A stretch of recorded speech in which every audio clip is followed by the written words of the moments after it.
Hello everyone and welcome to Nervous Nessie. It is day 4 of the final 4 trip. I am about to check out of my Airbnb in Cody. It's technically the cabin is kind of halfway between Cody proper and Yellowstone, but I'm about to check out and head into Yellowstone. Last night completely crashed. I did sleep in a little bit longer than I really wanted to. I wanted to get up super early to go to Yellowstone, and I knew that was not going to happen. I knew I would end up getting very sleepy in Yellowstone, and I still might, but slept in a little bit later than I wanted to. But right now I am packed and ready to go. Just got to load up the car and head into Yellowstone. Today I'm going to do the kind of lower section of Yellowstone and then hopefully get all of it done fairly quickly to where I can go ahead and drop down into Grand Teton. But as it is with every single day, we're going to play it by ear and see how much I can cram into this day. So let's head into the park.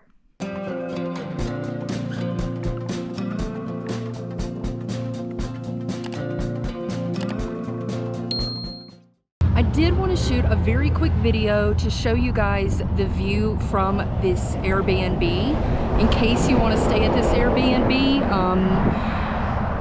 Yeah, let me just turn the camera around. This is the view that you will wake up to if you stay at the Airbnb. It's really pretty. But as you can see, you're right by the road, so easy access. You just pull out right here and go that way to head straight into Yellowstone. You can't miss it. It dead ends right into Yellowstone. So I am currently sitting in my car, obviously. I am in Jackson, Wyoming. And you're thinking, okay, how did you get there? So I went through the entire lower half of Yellowstone and I was able to see everything, which was great. I basically saw all of Yellowstone except for the two like scenic things in the northeast entrance. And so, I mean, I would have loved to have seen it, but I'm not terribly upset about not seeing it. Before I continue with what I've done, I do want to give all of you some tips about Yellowstone and talk about a couple of things. I did make notes because I felt like last night I was like, I feel like there's something else. There was. So, and I remembered it. And so I'm gonna look down at my phone here and talk about these things pretty quickly. First thing, if you're going to Yellowstone and you're going to be taking something like a large vehicle like an RV, just know that there are areas in Yellowstone that you won't be able to get to. There are some little roads that are cars only, that if you were going to Yellowstone to do a bunch of hiking, you're not going to be able to do it in an RV because you won't be able to get your RV close to the hiking areas. Not all of them, just some. Next thing, there is a car repair shop in Yellowstone. I'm sure plenty of people do road trips to Yellowstone and their car breaks down while they're in Yellowstone. And so there is a car repair shop right when you get to Old Faithful, which it makes a lot of sense because Old Faithful is like the one thing that all tourists definitely want to see in Yellowstone. Don't know the prices. I would imagine they're premium prices because it's the only thing for many, many, many miles around. But as far as being in Yellowstone and your car breaking down, I don't know if they have like a tow truck that can pick you up and take you to that repair shop.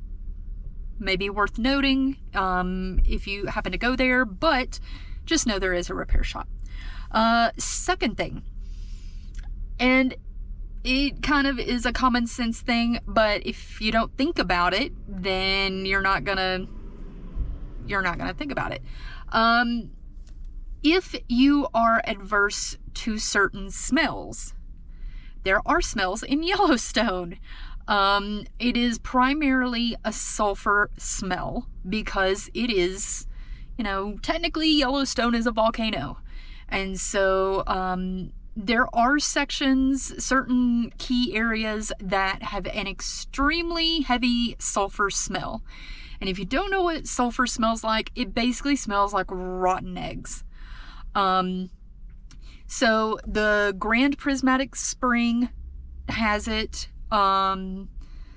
Any of the geysers and the springs have it. I will say Old Faithful does not, so that's great. And the worst area, it was like chokingly strong, is the Mud Volcano, which is really cool area. I definitely recommend going there, but if you are adverse to smells, especially like the sulfur smell, you might want to avoid that. Also, next to Old Faithful, there is a gas station. So it's nice to know that you can stop for gas while you're right there and fill up. Now, as far as Old Faithful goes, when you get to Old Faithful, I'm talking the parking lot. The parking there is massive. It is a massive rows upon rows. Think of like amusement parks, like Disneyland, Disney World, Six Flags, that level of parking. It's a lot. And there's one massive parking area, and then there's little roads that has street parking. My suggestion, pick a row, go down it. First parking spot you find, take it.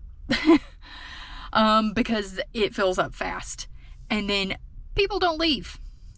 They're basically going there at random times to see Old Faithful erupt, and they're going to stay there until it erupts.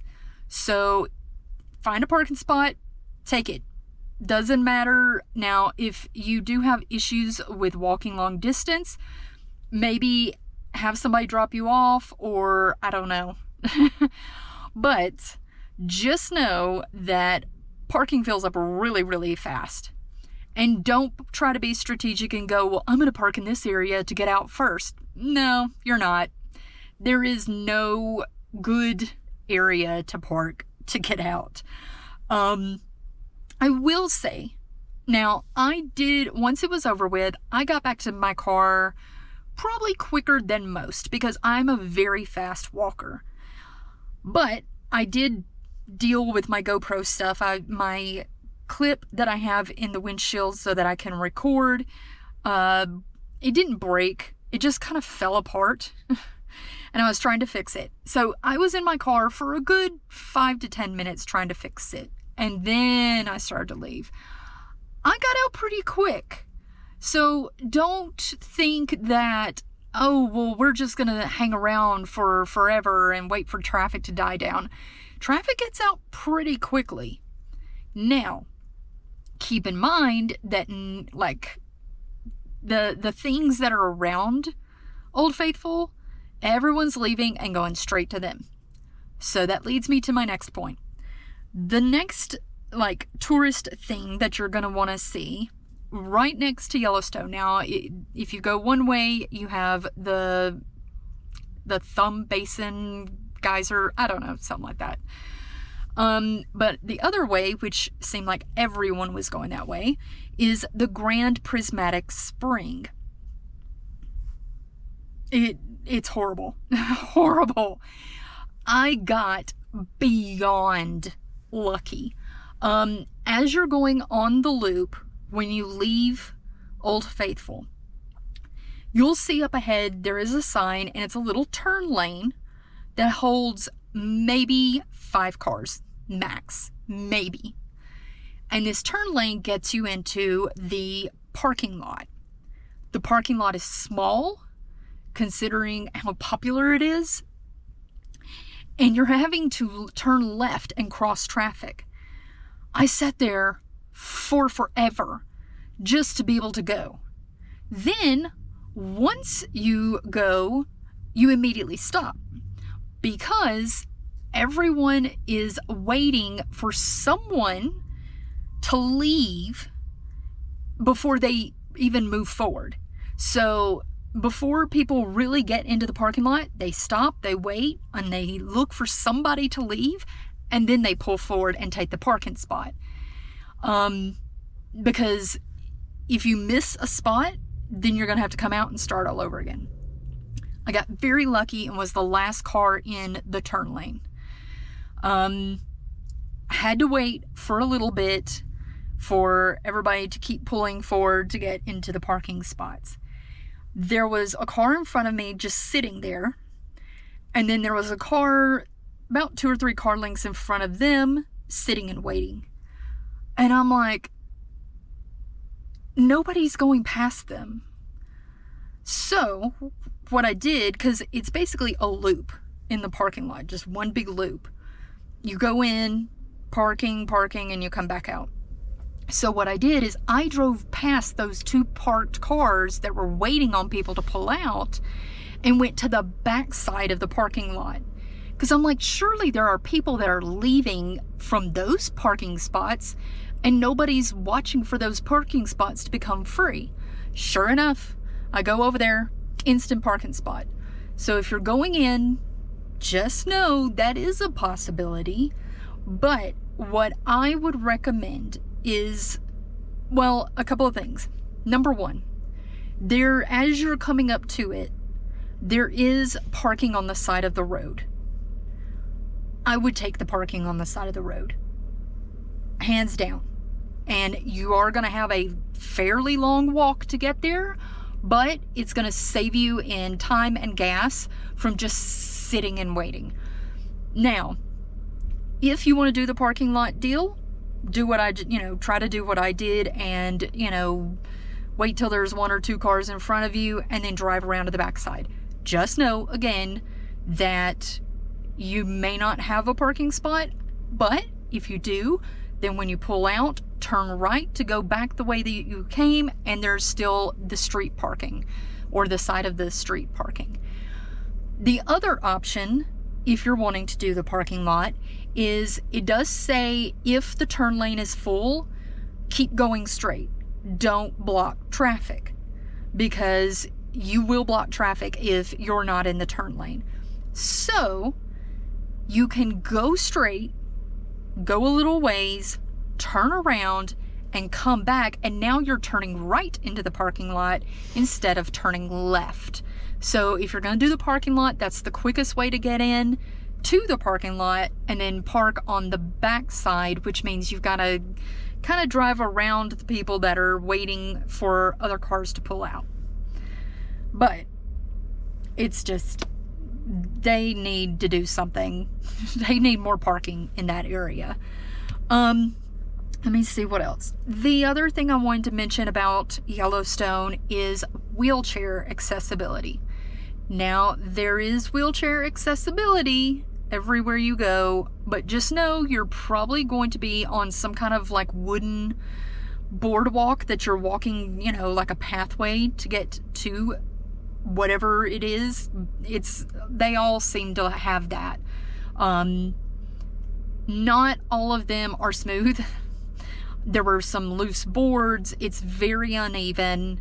So if you're going in a wheelchair, just know that it's going to be very bumpy. So I left Yellowstone and dropped straight down into Grand Teton. Now, Grand Teton, there's several things you can see in there. I am a little pressed for time to get to where I'm staying tonight. So I didn't want to go through and, everything, but I didn't see anything.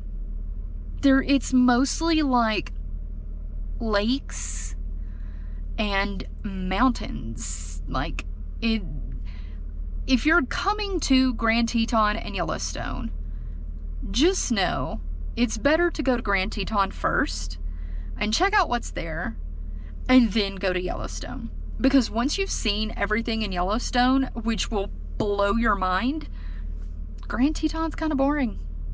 Not gonna lie. Now, if you're going from Yellowstone to Grand Teton, just know there is an entrance sign where it does have a little pullout and you can take a picture. But it sneaks up on you. And once you pass it, that's it. You're going to have to go a long way down to somehow turn around and come back to get that picture.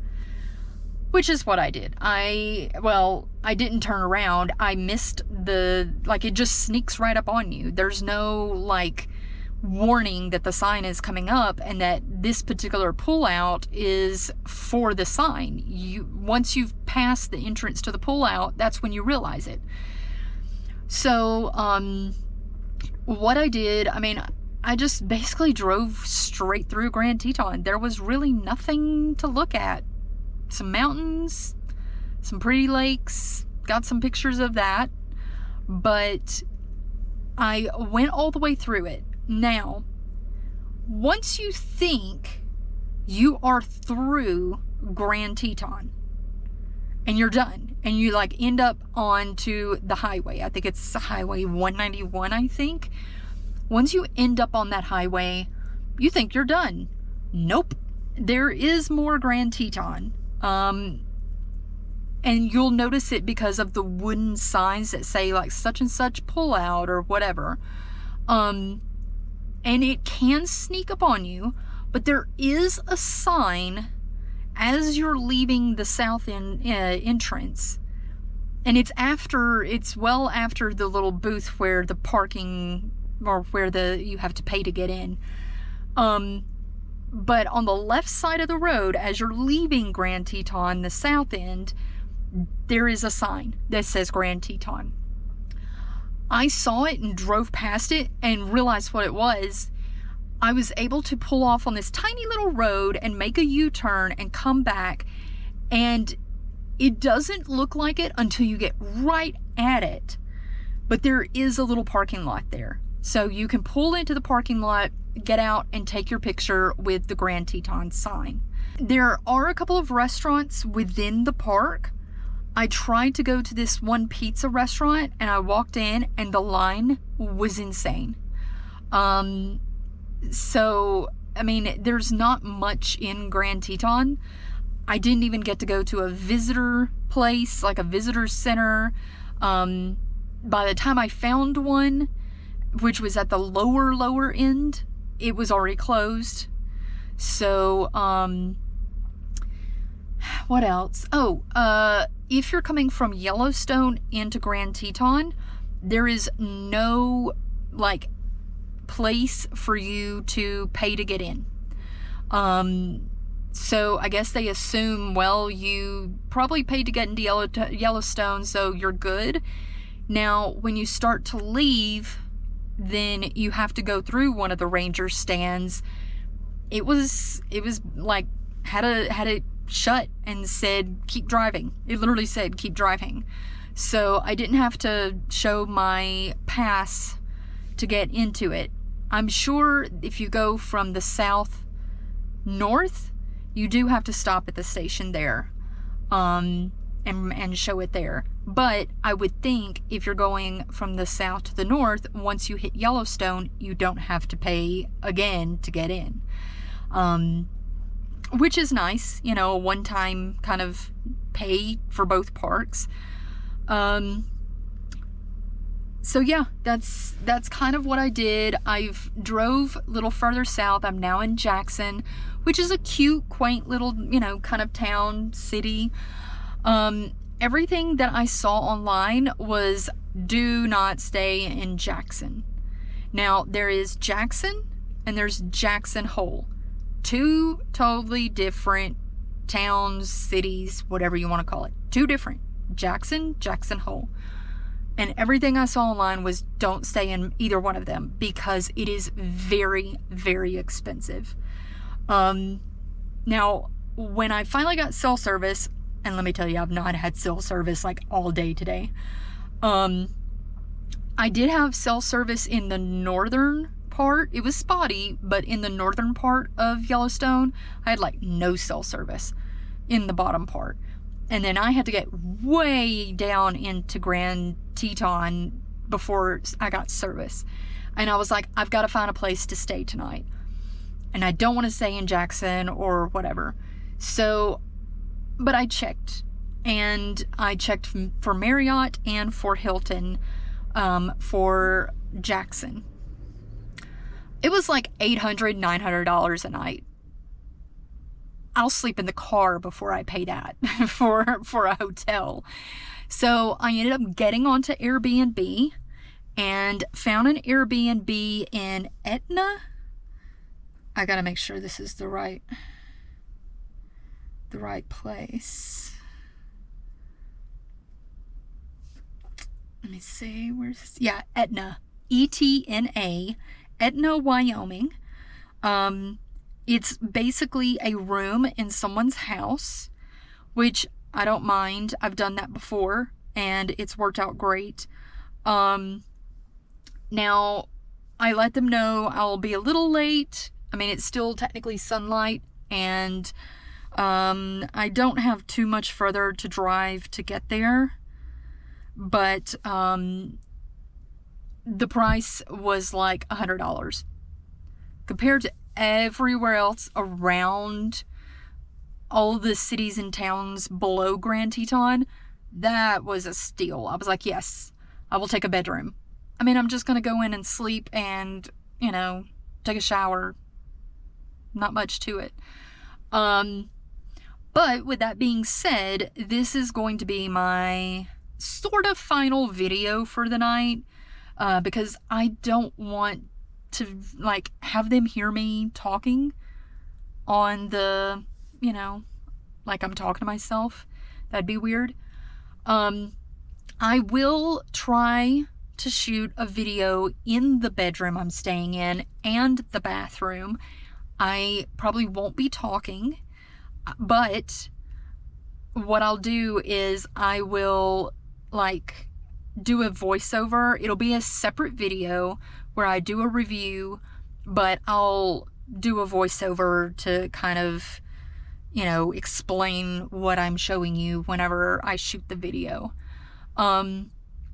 But that is my day. I basically, and I looked at the times of when I got into Yellowstone and when I left yesterday, and then when I got into Yellowstone and when I left today. It is possible to do Yellowstone in one day. I mean, I got a late start today, and if I had gotten an early start, then that amount of time would have been enough for me to get that part that I missed up in the northeast corner. Now, I didn't do any of the trails, any of the hiking. I just drove from point to point to point, as you saw, took some videos, took some pictures, and then went on to the next thing. But it is possible to do Yellowstone in one day. I will say traffic was not terrible. I overheard somebody that worked there talk about that it seems like a lot less tourists this year, probably because there's a lot of stuff going on in the world. People are broke and not traveling. A lot of people are not coming to the US. I will say it seemed like everyone that was there, or the majority of the people that were in Yellowstone, were clearly not from America. They were speaking different languages. It seemed like Italian was the predominant language that I heard. But I'm here in the middle of August. In the US, a lot of schools are going back. I would suggest, if you're going to come to Yellowstone, come mid to late August, even September. I wouldn't come in October because it's going to be kind of cold, and then you could end up with like snow and ice and stuff like that starting that early. But I would say mid-August through September, it's going to be dead, and traffic is not going to be an issue, and you can get through Yellowstone pretty fast and it not be blazing hot. It was pretty warm, but it wasn't sweltering hot. But if you have any questions about Yellowstone or Grand Teton or Jackson, feel free to leave those in the comments below. And I will try to get to those as soon as I can. Tomorrow is day 5. I am hoping to dip into Idaho just for a minute and then drop down into Utah, which will be the last state. And I will officially have gone to all 50 states. And if you want to know when that video comes out, then subscribe. And I look forward to seeing all of you in the next video. Bye.